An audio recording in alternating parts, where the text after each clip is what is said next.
You are about to find out that some of the most wholesome, locker-slamming, cafeteria lunch tray-carrying teenagers you ever watched on a Saturday morning grew up to live some of the most dramatic, heartbreaking, and, honestly, jaw-dropping real lives that no TV writer could have scripted. One of them starred in one of the most controversial films of the 1990s, and the movie practically destroyed her career overnight.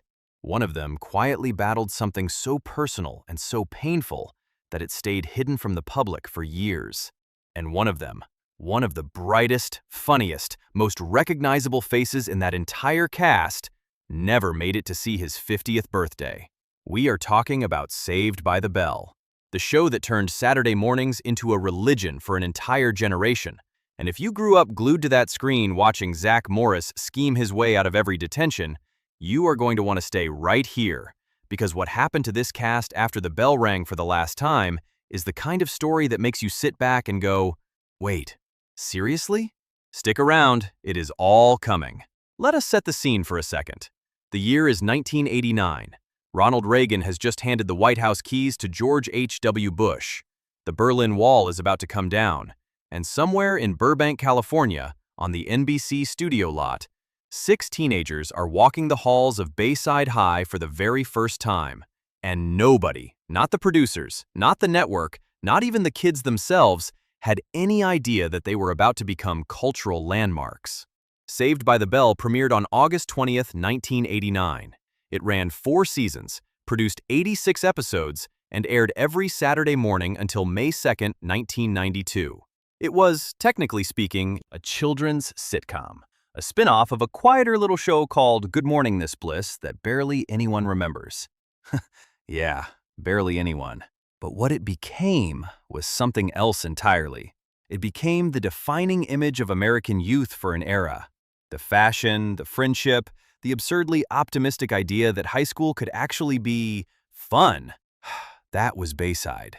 That was Saved by the Bell. Now we are in 2026, and the question is, where did they all end up? Some of them soared in ways you would have absolutely predicted. Some of them crashed in ways nobody saw coming. Some of them rebuilt. Some of them reinvented. And one of them left far too soon. This is Saved by the Bell, cast then and now. Let us go! Number 6. Elizabeth Berkley, Jessie Spano. If you watched Saved by the Bell as a kid, you knew Jessie Spano. You knew her because she was the one who was always right, always passionate, always one overdue assignment away from a full breakdown. Elizabeth Berkley played Jessie with this wonderfully committed intensity that, looking back now, was probably the most genuinely dramatic performance on a show that was otherwise pretty light on its feet. Jessie cared about everything: feminism, the environment, grades, social justice, long before any of those things were trending.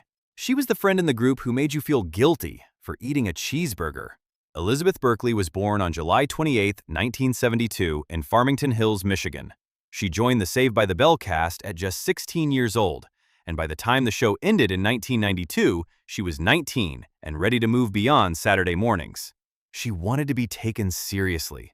She wanted Hollywood to see her as more than Jessie Spano. And then came Showgirls.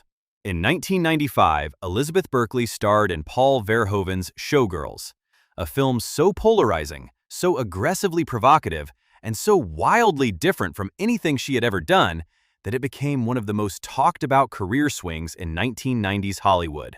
Critics buried it. It was nominated for a Razzie in practically every category imaginable, and almost overnight, the transition she had hoped would launch her into serious dramatic territory ended up putting a roadblock in front of nearly every door she tried to open next. Here is what gets overlooked, though, and it matters. Showgirls did not stay buried. Over the years, the film developed a massive cult following. It is now regularly screened as a camp classic, a cultural artifact, a film that was simply misunderstood by the era it was made in. The very same movie that critics tried to erase became the movie people celebrate at midnight screenings. The girl who was mocked for making it eventually became the woman people respect for surviving what came after. Elizabeth Berkley did not disappear. She kept working. Guest appearances on CSI, The L Word, Dancing with the Stars. She launched a project called Ask Elizabeth, a self-empowerment program for teenage girls, which she later turned into a book. She became a mother. She built a life that, in 2026, looks far more complete and far more meaningful than any box office number could ever measure. But what stays with you is the courage it took to make that leap in the first place. Right or wrong, hit or miss, she took the swing. Jessie Spano would have respected that. Number 5. Lark Voorhees, Lisa Turtle. Lisa Turtle was Bayside's resident fashion authority, self-appointed trendsetter, and the girl whose wardrobe budget was apparently limitless. She was quick-witted, sharp-tongued in the best possible way, and had this effortless comedic timing that made every scene she was in just a little bit brighter. Lark Voorhees played Lisa from the very beginning, all the way back to the Good Morning Miss Bliss days. And she was one of the few cast members who was genuinely funny, without ever trying to oversell the joke. Lark Voorhees was born on March 25, 1974, in Nashville, Tennessee. She was barely 15 when she first walked onto that set, and by the time the original series wrapped, she had spent the better part of 4 years being one of the most visible young black women on mainstream American television. That was not a small thing in 1989. That was genuinely significant. And for a generation of young girls watching at home, Lisa Turtle was representation before that word even became a conversation. After Saved by the Bell, Lark moved into daytime television. She had recurring roles on The Bold and the Beautiful and Days of Our Lives. She kept working steadily through the late 1990s and into the early 2000s. But then, the public profile started to quietly fade, and with it came years of questions that her fans genuinely did not have answers to. In 2012, her mother spoke publicly about concerns regarding Lark's behavior and mental health. The speculation that followed was, frankly, not always kind. People talked, people guessed, and for years, Lark herself was not in a position to fully answer the narrative that was building around her. In 2022, Lark Voorhees confirmed publicly that she had been diagnosed with schizoaffective disorder, a condition that affects thinking, mood, and perception, and one that she had been managing for years, largely on her own terms, away from the spotlight. Schizoaffective disorder is a serious mental health condition that sits at the crossroads of schizophrenia and mood disorders. It requires ongoing care, consistent treatment, and, perhaps most importantly, compassion from the people around you. What followed was not a collapse. It was a return. Lark appeared in the Saved by the Bell reboot that aired on Peacock in 2020 and 2021. She wrote a book, she gave interviews, she showed up. And in 2026, she is still here, still creative, still engaged with her own story, and finally telling it in her own voice. Lisa Turtle would have had something perfectly composed and a little bit cutting to say about all of it. Lark Voorhees earned the right to say it quietly, on her own schedule. And that is worth more. Number 4. Tiffany Thiessen, Kelly Kapowski. There are characters in television history that become shorthand for something, a feeling, an era, a specific kind of teenage perfection that exists only on screen, and never quite in real life. Kelly Kapowski was that character, the cheerleader, the kind one, the girl everyone was rooting for, even when she was dating someone else. She was impossible not to like, and a big part of that was Tiffany Thiessen, who played Kelly with a warmth so genuine, it practically came through the television screen. Tiffany Thiessen was born on January 23, 1974, in Long Beach, California. She was a beauty pageant veteran before she ever walked into a casting room, and she brought that practiced confidence to Kelly without ever making the character feel manufactured. Kelly was sweet. Kelly was real. Kelly made Zach Morris look like a better person than he probably was. When Saved by the Bell ended in 1992, Tiffany Thiessen did something that surprised people, who assumed she would coast on the Kelly Kapowski image for as long as it paid the bills. She went to Beverly Hills 90210 and deliberately played a villain. Valerie Malone was calculating, manipulative, morally complicated in ways that Kelly Kapowski simply was not built for. And Tiffany Amber Thiessen, she was going by her full name professionally at the time, was electrifying in the role. She spent 5 seasons on 90210 and completely reframed what people thought she was capable of. That was a real career move. That took guts. The years that followed were steady and substantial. She appeared in White Collar on USA Network for 6 seasons. She hosted Dinner at Tiffany's on Cooking Channel. She starred in Alexa and Katie on Netflix, a series about a teenager going through cancer treatment, which dealt with genuinely emotional, genuinely human material. She got married. She became a mother of 2. She built something durable. In 2026, Tiffany Thiessen is 52 years old and has perhaps the most quietly impressive post-Saved by the Bell resume of anyone in the core cast. Not the flashiest, not the loudest, but the most consistently, meaningfully built. Kelly would have approved of the follow-through. Number 3. Mario Lopez, a C. Slater. Here's the thing about a C. Slater. He was supposed to be the rival. He was written into the show as the muscle-bound jock who would create tension with Zach Morris, compete for Kelly's attention, and give the series some interpersonal conflict. And for a while, that is exactly what he did.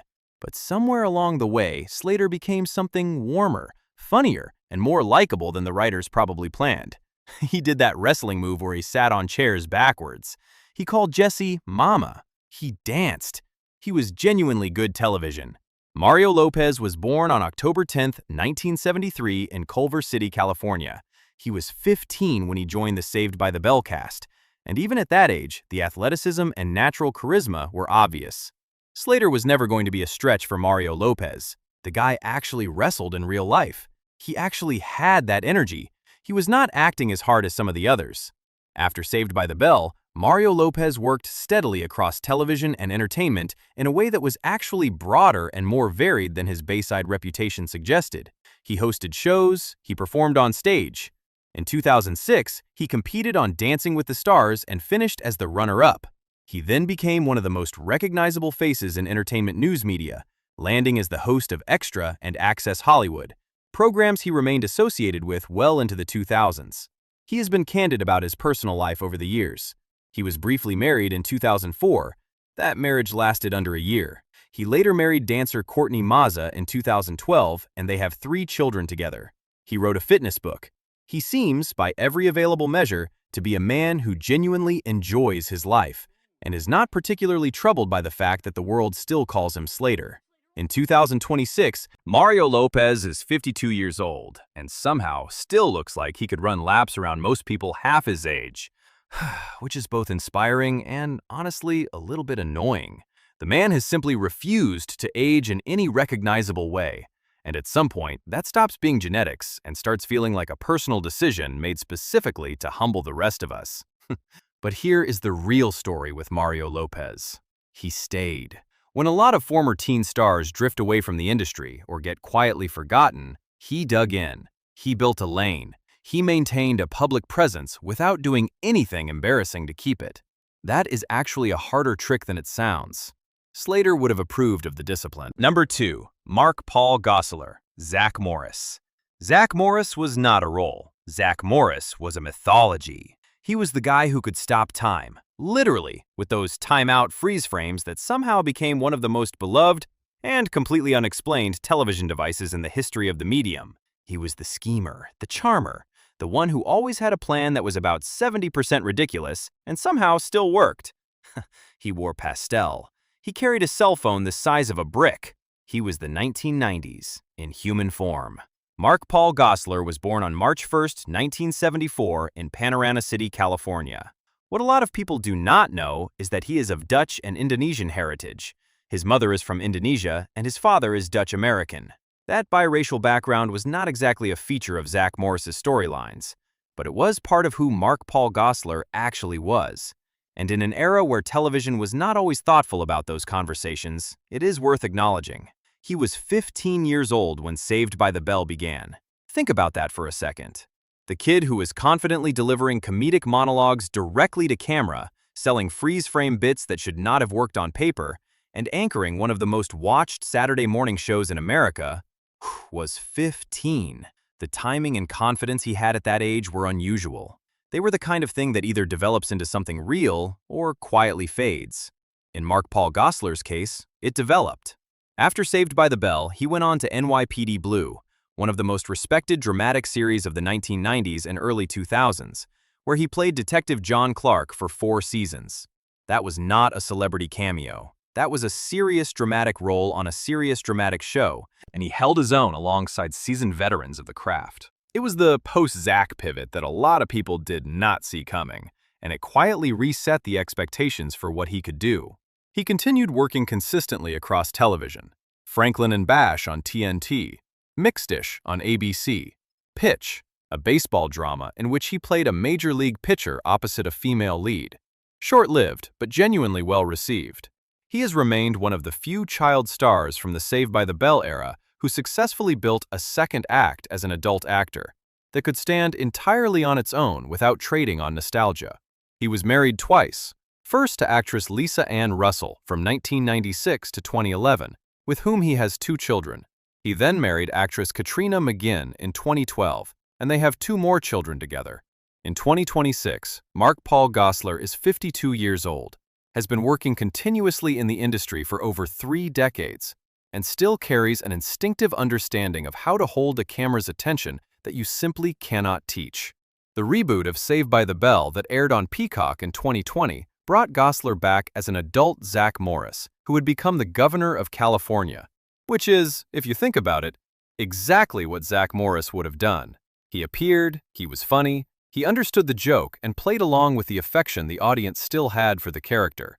That is the sign of someone who has made peace with where he came from, in the best possible way. Here's the thing about Zach Morris that holds up 35 years later. He was not actually a good person by conventional moral standards. He lied constantly. He manipulated people. He prioritized his own comfort over almost everyone else's. And yet, you rooted for him. Every single time. Mark Paul Gosselaar made you root for a character you probably should not have liked that much. That is craft. That is something real. Number 1. Dustin Diamond, Screech Powers. There is no way to tell this story without sitting with it for a moment, because this one does not end the way you want it to. Screech Powers was the heart of Saved by the Bell in a way that the show probably never fully acknowledged out loud. He was the one who got the biggest laughs and the least respect within the fictional world of Bayside High. He was the butt of the joke and the delivery mechanism for the joke. Simultaneously, he was the loyal one, the earnest one, the one who tried the hardest and got the least in return. And somehow, episode after episode, he kept showing up. There was something genuinely moving about that, even if it was wrapped in slapstick and squirted with a milk carton. Dustin Diamond was born on January 7, 1977, in San Jose, California. He was 12 years old, 12, when he first played Samuel Powers on Good Morning, Miss Bliss. He grew up on camera, not metaphorically, literally. From a gap-toothed kid in 1988 to a young man in 1992, his entire adolescence played out in front of millions of people every Saturday morning, and that came with a cost that nobody talked about nearly enough until it was too late. The years after Saved by the Bell were difficult in ways that were sometimes public and sometimes painfully personal. Dustin Diamond struggled to find a post-Screech identity in an industry that had cast him in a very specific role and was not particularly interested in seeing him in anything else. He did reality television. He did stand-up. In 2006, he released a book that made damaging and largely disputed claims about his former co-stars. In 2009, a sex tape emerged, which he later said was not what it was initially presented as.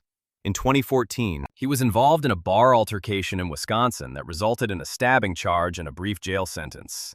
Every time something went wrong, the narrative around him got a little harder, a little less sympathetic, a little more dismissive. And that matters, because underneath all of that noise was a man who had spent a significant portion of his life being the punchline, on screen and off, and who never really had the kind of support system or career infrastructure that might have helped him find solid ground.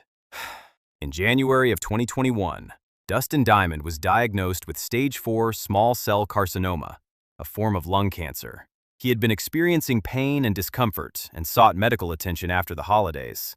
The diagnosis was devastating, and it came fast. 3 weeks after being diagnosed, on February 1st, 2021, Dustin Diamond passed away. He was 44 years old. 44. His former co-stars responded with grief that felt completely genuine. Mark Paul Gosselaar, Mario Lopez, Tiffany Thiessen, Elizabeth Berkley, and Lark Voorhees all shared public statements. The tributes were real.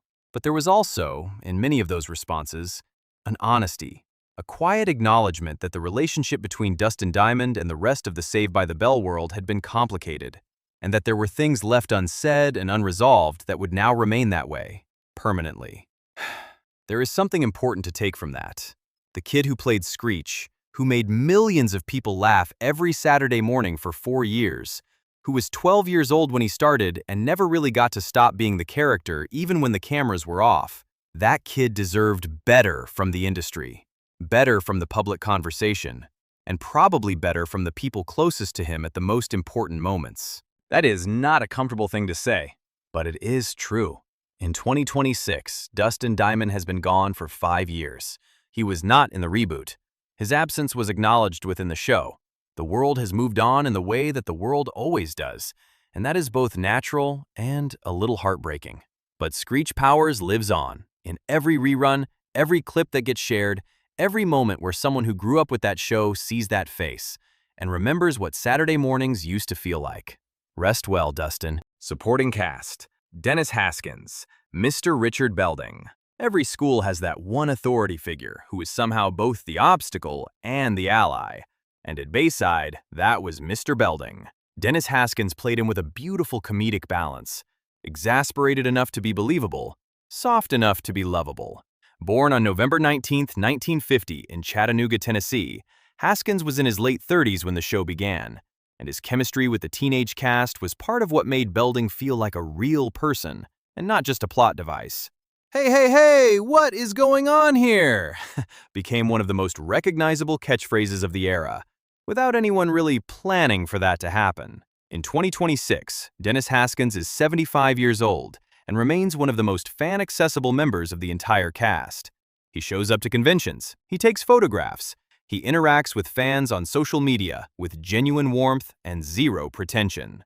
Belding never left. Ed Alonzo, Max. Before the Max was just a set piece, it was a character. And that character had a face, and that face belonged to Ed Alonzo. Max was the owner of the diner where the Bayside crew spent half their social lives, and he was also an amateur magician, which is absolutely something a real person would incorporate into their restaurant ownership, and which made every scene in that diner just a little more unpredictable. Ed Alonzo was a professional magician in real life, which meant those tricks were genuine. And that energy was genuine, and the Max as a location had a specific electricity that came directly from him. He was a regular in the first 2 seasons, appeared less frequently after that, and went on to continue a career in entertainment and magic performance. His contribution to the show's atmosphere was more significant than his screen time suggested. Leanna Creel, Tori Scott. Season 4 of Saved by the Bell introduced something unusual. A block of episodes in which Kelly and Lisa simply were not present. Tiffany Thiessen and Lark Voorhees had scheduling conflicts, and the production solution was to introduce a new character, Tori Scott, the leather jacket-wearing, motorcycle-riding girl who was deliberately positioned as a foil to the established group dynamic. Leanna Creel played Tori with a confidence that was refreshing, and the character has remained a fascinating footnote in the show's history, beloved by a subset of fans, occasionally overlooked by the broader conversation. These episodes are sometimes called the Tori episodes by fans of the series, and that specificity tells you everything about how committed the audience was to tracking the show's internal continuity. Leanna Creel is one of a set of identical triplets, all 3 of whom worked in entertainment, and she has maintained a relatively private life in the years since Saved by the Bell. Patrick Muldoon, Jeff Hunter. There are television characters whose entire job is to make the audience angry, and Jeff Hunter did that job exceptionally well. Jeff was the older guy who dated Kelly, was cheating on her while doing so, and was caught in the most devastating possible way, At the Max, by Zach Morris, who then had to figure out how to tell Kelly the truth without making it worse. Patrick Muldoon played Jeff with just enough charm to make you understand why Kelly fell for him, and just enough smugness to make you completely understand why Zach had to do something about it. He went on to television work across the 1990s and 2000s, including a role on Melrose Place. He is remembered at Saved by the Bell fan gatherings with a specific kind of affectionate contempt, which is honestly the best possible legacy for a character who existed specifically to be the villain of a love triangle. Hayley Mills, Miss Bliss. Before Bayside, before Zach Morris, before any of it, there was Miss Bliss. Hayley Mills played Carrie Bliss, the warm and idealistic middle school teacher at the center of Good Morning Miss Bliss, the Indiana set precursor show that aired on the Disney Channel in 1988, before the whole concept was retooled into Saved by the Bell. Mills was already a legend before she walked into that classroom. She was the child star of Pollyanna and The Parent Trap, the original one from 1961, and she brought a genuine elegance and professional gravity to a show that did not always deserve it. When the show was reinvented, Miss Bliss did not make the transition to Bayside, but Hayley Mills carried on. She continued working in theater and television, returned to the Parent Trap legacy when the 1998 remake introduced a new generation to the premise, and remains an active figure in the entertainment landscape. In 2026, she is in her early 80s, and her career spans more than 6 decades. Not bad for a Miss Bliss. You know what gets me? Most people who have sat through this whole story, through Dustin's chapter, through Lark's chapter, through all of it, will close this video and never say a word. And that just feels wrong to me. If this brought something back for you, if it made you feel something real, leave a comment below. Tell me which cast member's story surprised you the most. Tell me where you were when you first watched this show. And if you have not subscribed yet, this is the moment. We do this every week. You should be here for it. That was Saved by the Bell. 86 episodes, 4 seasons, 6 teenagers, and one very patient principal who somehow survived all of it. The show ran from 1989 to 1992, which means if you watched it from the very beginning, you have been carrying these characters around with you for more than 35 years. That is a long time to hold on to something. But good television does that. It gets into you. It becomes part of how you measure time. Some of these people soared. Some of them stumbled hard. Some of them quietly rebuilt in the shadows while the world looked elsewhere. And one of them is gone, far too young, in a way that still does not sit right. That is not a Hollywood story. That is just life, which is messier and more real than anything Bayside ever put on screen. Now, before you go anywhere, we have a video going up that you genuinely cannot miss. It is called 8 Insane Facts You Never Knew About Saved by the Bell. And I will tell you right now, one of those facts will completely rearrange how you see this show from the very beginning, because Zach Morris was never supposed to look like Zach Morris. The whole image, the hair, the clothes, everything you picture when you hear that name, almost did not happen. Find out why. The video's right there. Click it. The bell is ringing.